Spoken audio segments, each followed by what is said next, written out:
안녕하십니까. 김스코프TV입니다. 이번 시간에는 일본 화장품 용기 시장 동향에 대해서 한번 말씀드리도록 하겠습니다. 일본 화장품 시장 확대로 화장품 용기 시장도 성장세를 이루고 있습니다. 지금. 다음에 또 일본 시장 특성상 짧은 납기 및 소량 주문에 대응할 필요가 있습니다. 다음에 어떤 이런 일본 화장품 용기 시장을 갖다가 우리가 한번 선정한 사연은 뭐냐면은, 일본 화장품 시장은 안정적인 내수 시장에 더해 방일 관광객의 증가로 외수 시장 및 해외 수출 시장도 증가세에 있다. 이에 따라 화장품 용기 수요도 확대되고 있다고 합니다. 최근 한국 내에서의 화장품 용기 수입도 증가세를 이루고 있어요. 한국에서도 수입을 많이 하고 있다는 얘기죠. 그 다음에 한국 화장품이 한류 붐으로 해외 수출이 늘어나면서 화장품 용기 제조업계의 기술력 및 품질 관리 능력도 향상되고 있습니다. 이에 따라 일본 화장품 업계도 한국 용기 제조기업을 공급선으로 주목하는 추세입니다. 일본 화장품 시장 및 용기 시장 동향은 그럼 지금 어떻게 돼가고 있을까요? 일본 화장품 시장은 계속적으로 완만한 증가세를 이루고 있습니다. 외국인 여행객의 화장품 구매 증가, 또 경기 회복으로 인한 화장품 수요 증가, 소비자 요구에 대응한 화장품 업계의 적극적인 신상품 출시 등이 호조 요인으로 꼽히고 있습니다. 한편 화장품 위탁 제조 시장의 확대도 주목할 만합니다. 지금 2005년에 개정된 약사법이 시행되면서 용기 표기법이 바뀌어 제조원을 표기하지 않고 제조 판매자 또는 총 판매원만 표기하는 것이 허용되는데, 이로 인해 화장품 업계의 중소업계의 신규 진입이 용이하게 돼 아웃소싱이 증가하게 됐다는 겁니다. 실제 미용 살롱이나 미용용 렌즈 취급사랑도 자사 브랜드 파워를 살려 자사 기념품을 자사 기획품을 판매하는 거죠. 판매하는 등 소규모 업체도 화장품 시장에 진입할 수 있게 됐다고 합니다. 위탁 제조 시장이 매년 100억 원 규모로 증가할 것으로 보이는 가운데, 하여튼 향후에 상당한 많은 금액이 증가할 것으로 전망되고 있습니다.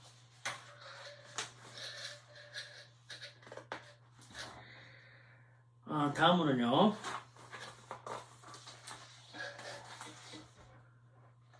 그러면 주요 기업 현황은 어떻게 될까라고 한번 살펴볼게요. 주요 기업 현황으로는 주요 용기 완제품 제조기업 및 유통기업은 지금 현재 한 10여 개에서 20여 개로 이내로 되는데, 주요 용기 완제품 제조기업 또는 유통기업 이렇게 되는데, 완제품 기업의 뚜껑 성형품을 납품하는 제조기업은 다양하게 존재하고 있지만 해외 수입도 많아지면서 일본에서 조달하기가 어려워지는 상황이라고 합니다. 용기 완제품 제조기업은 자사 공장 없이 외주로 제작하는 패블레스 메이커도 있으나 품질 관리에 엄격한 기준을 만들어 불량률 저하에 주력을 기울이고 있습니다. 패블레스 메이커는 제조 메이커인데 제조 시드는 없으면서 하는 메이커를 패블레스 메이커라고 그러죠. 그다음에 용기 완제품 제조기업은 대부분이 중소기업인 것으로 특징이 있습니다. 용기 완제품 제조기업까지 어떤 대기업에서 할 일은 없겠죠. 네. 그 다음에 일본의 주요 화장품 용기 제조 기업 및 전문 유통기업으로 여기 조사된 자료, 야노경제연구소에서 조사된 자료는 한 6개 업체가 있는데 이 업체들을 한번 살펴보면은 제가 그 기업명을 정확하게 바로 그 얘기 말씀드릴 수는 없습니다만은 한 업체에서는 기획, 디자인, 설계, 제조, 도장, 인쇄까지 자사 및 그룹 회사에서 실시를 한다. 그다음 품질 관리 인원만 한 20명, 검사인원 30명 규모로 전문수 검사를 하고 있다. 이래 되고요. 그다음 다음 업체 같은 경우는 다양한 화장품 용기를 취급하는 패블레스 메이커라고 하고 계속적인 투자로 다양한 금융을 보유하고 한국 용기 제조기업과 협업해 일본 없는 색상 디자인 용기를 개발하고 있답니다. 그 다음에 한국 외에 태국이나 중국에서도 수입하고 있고 그런데 이런 업체들 갖다가 한번 잘 찾아보면은 어떤 면은 우리나라의 어떤 용기 제조업체하고 같이 협업을 해갖고 같이 합작 투자로 해갖고 할 수 있는 어떤 그런 기회도 있을 수 있는 그런 업체들입니다. 그 다음에 어떤 이 일본 시장의 유통 구조를 갖다 한번 살펴볼 것 같으면은 중견 혹은 중소 화장품 제조기업은 생산량이 상대적으로 적기 때문에 용기 유통회사를 경유해 조달한 용기는 일반적으로 유통되는 보급형 용기를 사용하는 경우가 많다고 합니다. 그 다음에 용기 유통회사를 경유해 조달하는 경우 크게 2가지 방법으로 납품이 된다고 하네요.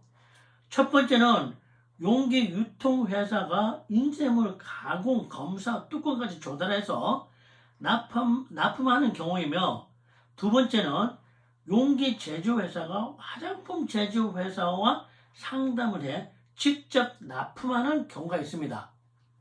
근데 두 번째 경우처럼 용기 제조회사에서 직접 납품할 때는 용기 유통회사로 청구서만 보내주며 화장품 제조회사는 용기 유통회사에 대금을 지불합니다.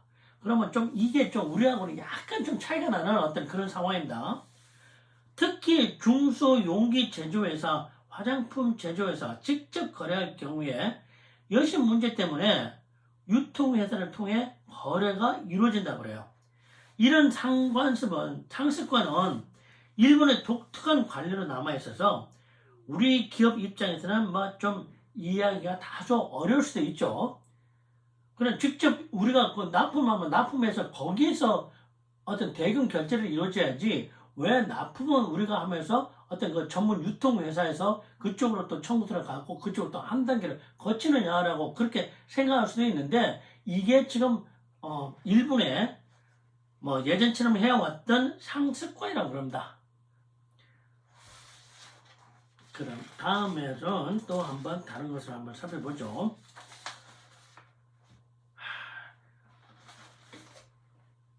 용기 유통회사는 한국 등에서 화장품 용기를 수입해 일본에서 2차 가공하는 경우도 있어 대기업이나 드럭스토어 등의 일본에서 가공한 완제품을 납품하는 경우도 있습니다.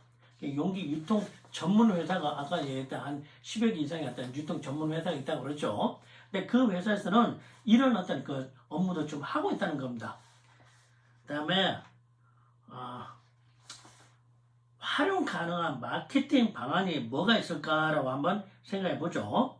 그러면 우리가 현지 전시의 정보를 갖다 한번 알아보고 그 다음 전시 해명, 전시 품목, 또 개최 국가 및 도시, 개최 주기, 또는 개최 기간, 개최 규모, 웹사이트 이런 것들을 갖다가 한번 좀 잘 검토를 해가지고 우리가 어떤 시장을 갖다가 한 번씩 접근할 수 있는 그런 방안들도 하나의 방편으로 삼을 수가 있습니다. 다음에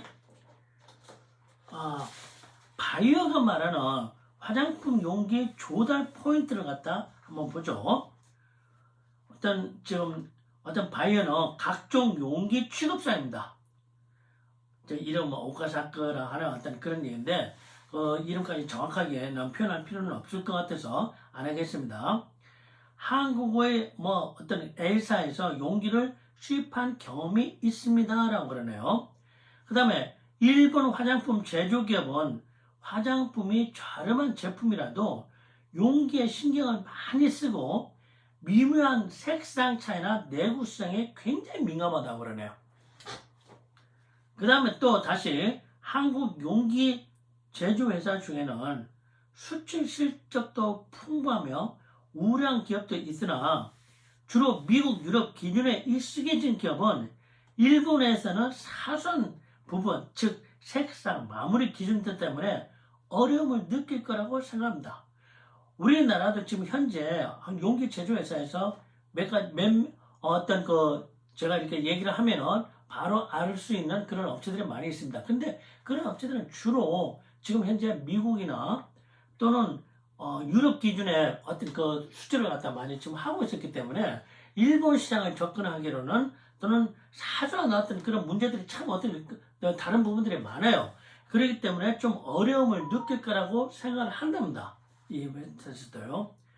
실제로 품질 기준 때문에 거래한 한국 기업과 한 번만 거래하고 끝난 일도 있었다고 그러는겁니다. 그 다음에 일본 기업은 미묘한 색상 차이, 내구성, 디자인, 특히 가격에 민감하기 때문에 한국 제조회사는 경쟁 타사, 특히 수출하고 있는 한국 기업을 벤치마킹하고 일본 기업의 상품을 제한할 필요가 있다고 생각합니다. 그래서 일본 기업은 일본에서는 상당히 좀 시장 규모는 있지만은 좀 어려워요. 저 같은 경우에도 물론 할 때 일본 쪽에는 그때 당시에 제가 한참 수출 업무를 할 때 일본 쪽에는 참 수출을 하겠다는 거 덤비기가 좀 상당히 좀 어려웠었습니다. 그런데 또 일본 같은 경우는 일본 어떤 기업 풍토로는 짧은 납기를 바라고 또 소량 주문에 응할 수 있는 기업을 선호하며 독특한 디자인을 제안해주는 기업도 좋아한다고 그럽니다. 일본 어떤 회사 특징으로 봐서는. 그러면 이렇게 우리 어떤 우리 용기 제작 회사에서 우리 같은 경우는 짧은 납기도 있다. 얼마든지 짧게 납기를 할 수가 있다. 그 다음에 소량 주문에도 응할 수 있다. 그런 것을 갖다가 가지고 있는 어떤 그런 어드밴티지를 가지고 있는 회사라면은 일본 기업도 한 번쯤 충분히 한번 공략해 볼 필요성이 있다라고 생각해도 괜찮은 겁니다. 다음에 소량 주문을 반복하는 게 일본 스타일이기 때문에 이해를 못하는 한국 기업도 많을 거라고 생각합니다. 그렇게 얘기를 하네요. 예, 정말로 어떤 끈끈한 인내심이 없이는 참 힘든다. 소량 주문만 계속적으로 왔다 갔다 계속 이렇게 한다는 것 같으면 좀 어려운데 일본 기업이라는 것은 원래 좀 그렇다라고 생각을 하고 그렇게 한번 처음부터 시작을 하면은 해야 되지 처음부터 확실한 어떤 정말 오다 금액 같은 오다 금액은 좀 바라기가 힘든다라고 하는 게 일본 시장이라고 또 볼 수 있습니다. 또한 일본의 중소기업은 금융 투자를 꺼려 하므로 다양한 금융을 보유한 기업이 경쟁 우위에 있다고 생각합니다. 그래서 일본의 중소기업들은 금융 투자를 갖다 상당히 꺼리는 모양이에요. 지금 현재 어떤 가격 문제도 있고 여러 가지 문제가 있었기 때문에 그랬죠. 그래서 우리나라에서도 다양한 금융을 보유한 기업이라 하면은 그 자체만 하더라도 경쟁 우위에 섰다라고 할 수가 있다는 겁니다. 다음에 동남아시아 시장용으로 수출하는 일본 기업도 많아. 일본 시장용, 동남아시아용 등 여러 가지 가격 제한이 가능한 제조사를 또 선호한다고 합니다. 그러니까는 자기네들은 어떤 일본에서는 또 사실 패브리스 메이커도 아까 있다고 그랬죠. 동남아 시장이라든지 세계 각지에 좀 많이 나가고 있습니다.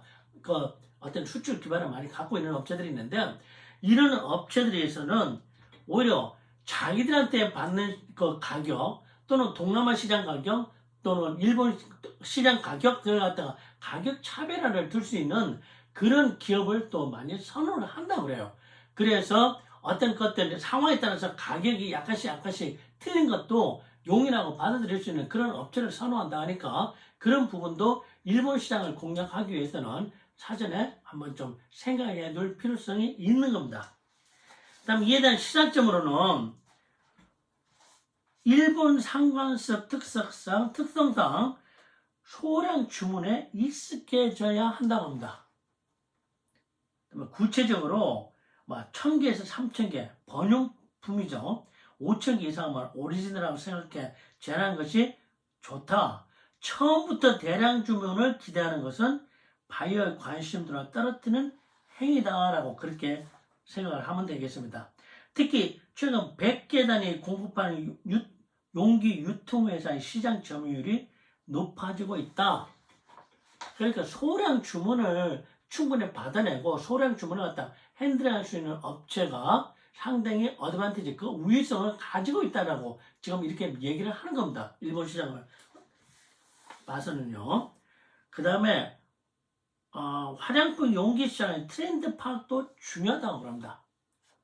최근 화장품 시장에서 실버 세대용 화장품을 잇따라 내놓고 있습니다. 고령자의 화장품 용기, 개폐 용기가 되고 원터치 등 이런 것들도 많이 돼야 되죠. 대한 관심도가 높아지고 있음에 주목할 필요가 있습니다. 예, 최근 화장품 시장에 어떻게 보면은 좀 고령자가 일본도 굉장히 많죠. 우리보다 더 많은 게 어떤 고령자 문제를 안고 있는 게 일본 시장이라고 볼 수가 있습니다. 일본이. 그러니까 그런 실버 세대용 화장품을 잇따라 내놓고 있다고 그래요. 화장품 회사에서도. 그래서 어쨌든 간에 용기가 따기도 좋아야 되고, 그리고 원터치 어떤 식으로 해서 간단해야지. 고령자들한테 상당히 좀 뭔가 용기를 다루기 어렵다는 것 때문에 그 자체로도 시장성한테 조금은 많이 상실되는 그런 상황들입니다. 그래서 그런 데에 대한 어떤 그 관심도도 조금 우리가 더 많이 가져야 되겠죠. 그 다음에 경쟁력 강화를 통해서 바이어를 감동하기에는 전략이 필요하다. 경쟁력. 이 경쟁력이 뭐냐? 항상 정말 수출하겠다 또는 물건을 팔겠다 하는 사람들은 굉장히 많습니다. 그 많은 어떤 경쟁자들 중에서도 경쟁력을 강화를 통해서 정말 이 바이어가 이 업체하고는 한번 해도 좋겠다라고 생각할 수 있을 만큼의 어떤 감동할 수 있는 그런 전략이 필요합니다.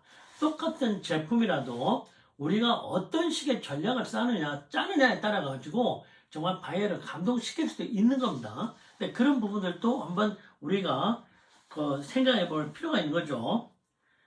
3D 프린터를 도입해 완제품에 가까운 시작품을 단기간에 제시하거나 용기 뚜껑을 다양하게 제한하고 선택 범위를 넓혀주는 것도 하나의 어필할 수 있는 포인트가 된다고 합니다. 그러니까 꼭 무엇을 갖다 딱 만들었고 다 샘플까지 가지고 가겠다라고 하는 것보다도 그것도 괜찮겠습니다만 3D 프린터를 한번 쫙 가지고 가서 우리가 이런 제품을 갖다 만들겠다 그래갖고 그런 식으로서 바이어들한테 어필할 수 있는 그런 방법도 있다라고 하는 것을 생각해 주시면 되겠습니다. 그러면 용기 색상이나 디자인, 모양 등 상세한 사용을 이해하기 위해서는 일본어 능숙자 혹은 화장품 업계에서 오래 종사한 직원이 있는 것도 경쟁력에 도움이 된다고 합니다. 그러니까 용기 색상, 디자인, 모양 등 아주 섬세한 부분까지 다 얘기를 나갈 때면은 진짜 일본어를 갖다 일반적으로 일상적인 어떤 일본어 왔다 갔다 하는 얘기 정도로 해가지고는 실질적으로 좀 힘든다는 거죠. 그래 아주 그런 상세한 부분까지 하려 할 것 때문에 그 화장품 그쪽에 대한 어떤 오랜 경험도 있어야 되고 오랜 어떤 관록이 있어야 되겠지만은 그런 경험과 관록을 갖다 바로 일본어로 표현할 수 있는 그런 일본어 실력도 가진 직원이라든지 아니면 거기에 어드바이저라든지 하는 그런 사람들도 한 번쯤 있는 것도 경쟁력에 큰 도움이 된다고 그럽니다. 다음에는요, 그러면 일본 시장에서 신규 업체 접근 방법에 대해서 한번 또 얘기를 나눠보도록 하겠습니다. 바이어 발굴을 하면은 각종 협회든 단체를 통하는 어떤 방법도 이렇게 하면은 일본은 업종별로 수많은 조합들이 있고 협회 등이 있습니다. 이렇기 때문에 대부분의 품목은 해당 조합이나 협회가 존재한다고 볼 수 있죠. 따라서 일본은 각종 조합, 협회 등의 홈페이지를 직접 검색하여 해당 협회 회원사의 리스트를 확인할 수가 있습니다.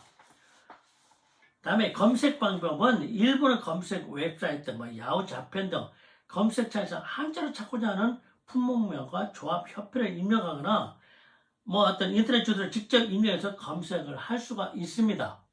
근데 이런 어떤 검색하는 방법들은 각 우리가 수주를 하고자 하는 회사에서도 일본어에 대해서 어느 정도 좀 알 수 있는 우리 젊은 세대들이 많이 있잖아요. 그럼 그런 사람들은 그런 어떤 검색을 할 수 있는 또 그것에 따라서 상당히 했던 또 능통하는 사람들도 많이 있을 거니까 그런 쪽으로 해가지고 검색을 해두면은 그것도 괜찮은 방법이죠. 그 다음에 온라인을 통한 바이어를 발굴하는 거예요. 한국 기업과 거래를 희망하는 바이어 정보는 뭐 여러 가지 사이트가 있습니다. 네, 코트라 바이코리아라고 하는 어떤 사이트가 있는데 코트라의 무역 포털 사이트인 바이코리아는 코트라의 홈페이지 회원이라면 누구든지 사용이 가능합니다. 상품 등록을 하는 해외 홍보, 바잉 오퍼 검색을 통한 거래성 발굴 온라인을 통해 수출 거래 재반 활동을 지원합니다. 지금 현재. 그 다음에 제트로 비즈니스 매칭 데이터베이스.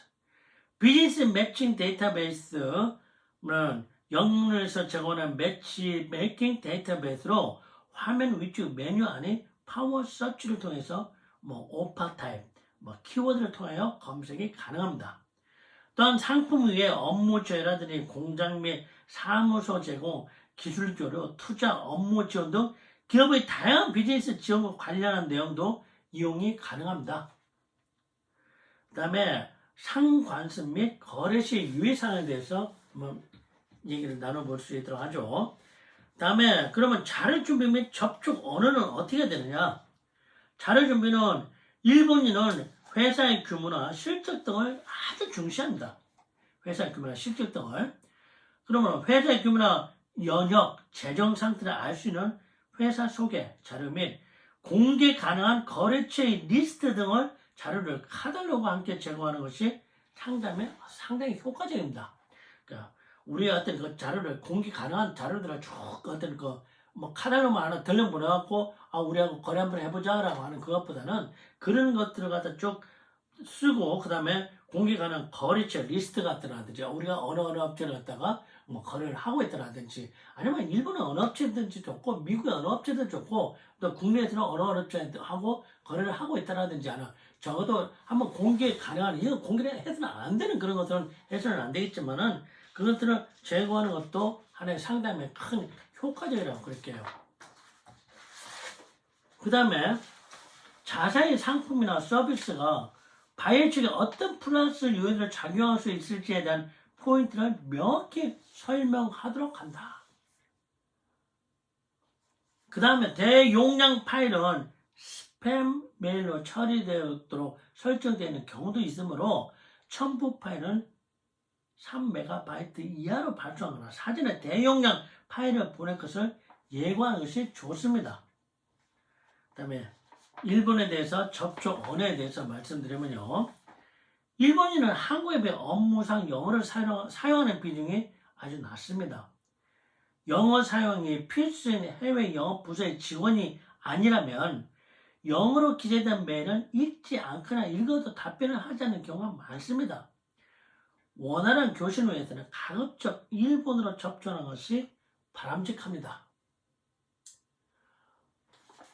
예, 저 같은 경우도 참 일본 사람하고서 제가 일본 처음에 오파상 할 때 일본하고 거래를 할 때 당시만 하더라도 많은 일본 사람들이 출장하고 뭘 했었는데요. 실질적으로 영어를 할 수 있는 사람은 제가 한 명인가 그거밖에 보지를 못했어요. 그것도 진짜 정말로 영어가 참 그렇게 많이를 안 쓰더라고요. 그 일본 애들한테 대부분 다 일본말을 그냥 바로 따라하지 꼭 영어로 하는지는 잘 안 했대다. 일본에서는요.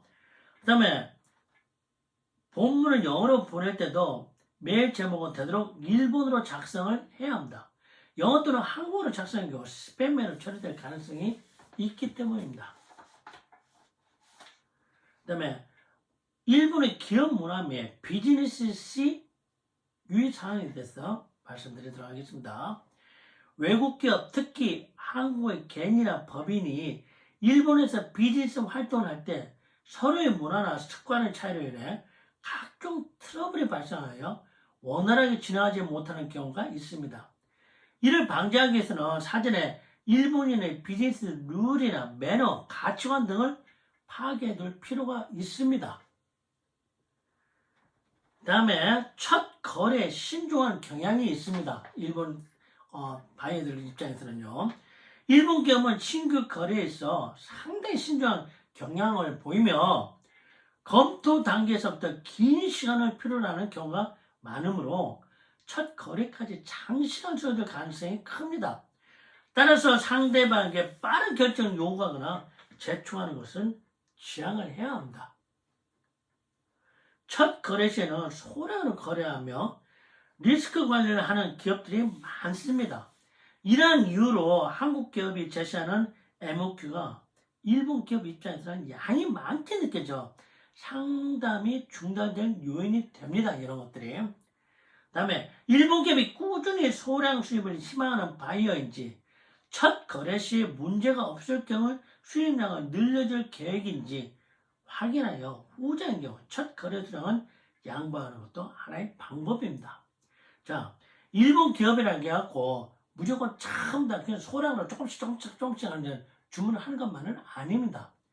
바이에 따라서 다 틀린데, 그런데 일본 기업이 소량 수입 진짜 정말 첫 거래부터 꾸준하게 어떤 소량 수입만을 갖다 하는 바이인지 아니면은 첫 거래만 이 회사 제대로 한번 믿고 한번 같이 해볼 만한 회사인가라고 그 검토하는 차원에서 첫 거래만 수입량을 갖다 굉장히 좀 적게 하는 경우도 있습니다.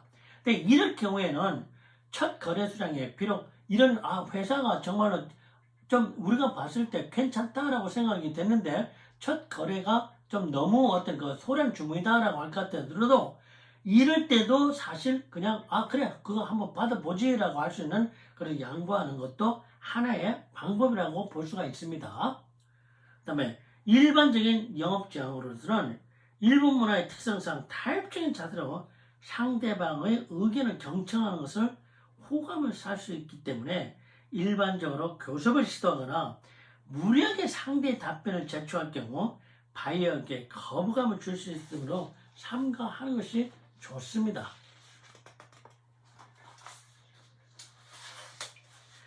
일본인은 협조성을 우선적으로 생각합니다. 사내 부서 간 협조 작업에서는 회의를 반복해 한 부서만의 돌출되는 행동을 삼가합니다.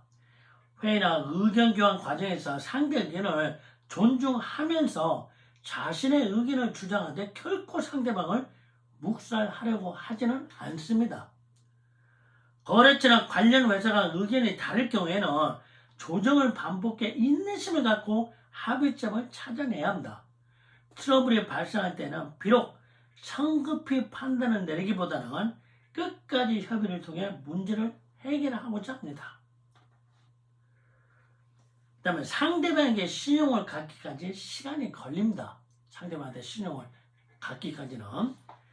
타사와의 업무적인 미팅이나 세일즈를 위해서는 반드시 누군가의 소개가 필요하며 예약 없는 미팅 요청은 거절당하기가 쉽습니다. 이 부분은 외국인으로서의 큰 장애 요인이기도 하는데 또한 아무리 좋은 상품이라도 할지라도 신뢰관계가 없으면 성공적인 거래로 이어지기가 어렵습니다. 신뢰를 얻기 위해서는 업무적인 면은 물론 개인적으로도 성의를 다해 상대방을 대해야 합니다. 일본인은 비즈니스 매너나 룰을 중요시하는 국민임을 명심해 둘 필요성이 있습니다. 그다음에 인맥 만들기가 굉장히 중요합니다. 일반적으로 일본인은 업무상 외국인과 첫 만남을 꺼내는 모습을 자주 볼 수 있습니다. 그러므로 처음으로 접촉하는 곳은 일본인 지인을 통한 소개를 바탕으로 접촉하는 것이 이를 보다 원활하게 진행시킬 수가 있습니다. 회사 외부 임원이나 고문 또는 어드바이저 활용도 중요하지만 보다 높은 성과를 얻기 위해서는 그 외에 더 많은 사람들의 협력이 필요합니다. 다음에 시간 및 약속한 사항 엄수를 해야 됩니다. 비즈니스에 있어 시간과 약속에 매우 엄격하므로 바이어와 약속을 한 사항이나 기한은 절대 어기지 않도록 해야 합니다. 약속 시간이 늦었을 경우는 타당한 이유가 있더라도 상대방의 신뢰를 잃게 되는 경우가 대부분입니다. 부득이하게 지키지 못할 일이 생길 경우 사전에 연락을 해요. 양해를 구하고 대처 방안에 대해서 설명해야 합니다.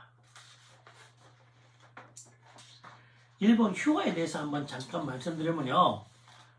오봉야스는 한국의 추석에 해당하며 8월 13일부터 15일까지 대부분의 업체가 이 기간에 휴무에 들어간다고 합니다. 연말 연시며 오봉 기간 중에는 자신이 고향을 찾는 일본인들이 많아 오봉야스미 전후 일주일은 연락을 받지 못할 경우가 상당히 많습니다.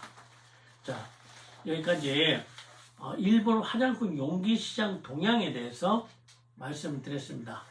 다음 시간에는 도쿄라든지 오사카라든지 나고야라든지 몇 가지 업체에서 어떤 정말 이 화장품 용기를 수입을 하고 우리가 거래를 할 수 있을 만한 업체 리스트를 제가 나름대로 좀 확보를 했습니다. 그 확보된 업체 리스트에 대해서 잠깐 요약해서 얘기를 나눌 수 있는 시간을 갖도록 하겠습니다. 자, 다음 시간에 또 뵙도록 하겠습니다. 감사합니다.